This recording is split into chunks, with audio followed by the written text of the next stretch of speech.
This tutorial will guide you how to upload a video to your Google Drive and share a link. Now ensure that you follow the instructions very carefully.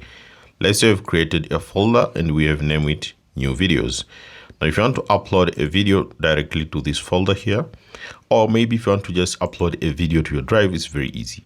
Now I'm going to upload the video on this folder. So I'll select this plus symbol here, which is written new. So I'll select this plus symbol, select File Upload.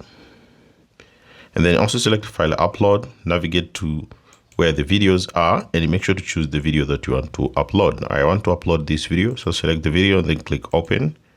Now the video will start uploading. So wait for the upload to finish. Now you can see the video has been uploaded here. Now to share the link, just select the video and then you can see this here, which says share. So click on the share. And then make sure to change from restricted to anyone with the link.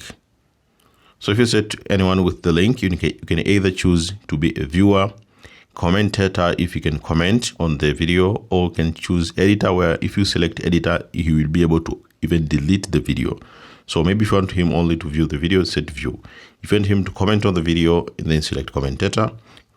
If you want him to just be able to even delete the video, set to delete, to editor. So choose viewer, click copy, and make sure to send the link. Also send the link, then the one who you'll be able to access the link, you'll be able to see the video, which is this one, which is uploaded on the New Videos folder on your drive.